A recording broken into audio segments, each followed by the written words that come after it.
કોઈ પણ design perfect ત્યારે જ લાગે છે જ્યારે એનું ફિટિંગ અને ફિનિશિંગ પણ પરફેક્ટ હોય. આજનો સૌથી મહત્વનો પ્રશ્ન છે ફેશન અને ઇન્ટિરિયર ડિઝાઇનમાં ફિટિંગ અને ફિનિશિંગનું ઇમ્પોર્ટન્સ કેટલું છે. ચાલો આપણે સરળ ભાષામાં સમજીએ તો ફેશન ડિઝાઇનમાં જ્યારે તમે કપડાં ડિઝાઇન કરો છો ત્યારે કલર, ફેબ્રિક, સ્ટાઇલ બધું પરફેક્ટ હોય, પણ જો ફિટિંગ સાચું ન હોય તો એ ડ્રેસ કસ્ટમર પહેરી જ નહીં શકે. લૂઝ થતું હશે તો એ લુક ખરાબ લાગશે અને ટાઈટ થતું હશે તો એ અનકમ્ફર્ટેબલ હશે.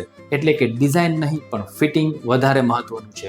ઇન્ટિરિયર ડિઝાઇનમાં જ્યારે તમે સોફા, કિચન કે વોર્ડરોબ ડિઝાઇન કરો છો, જો એ ફિનિશિંગ ક્લીન ન હોય અને અલાઇનમેન્ટ પરફેક્ટ ન હોય તો આખું સ્પેસ ચીપ લાગશે. ક્લાયન્ટને શું જોઈએ છે? એમને ડિઝાઇન તો ગમી જશે પણ ફિનિશિંગ છે એમનું દિલ જીતી લેશે.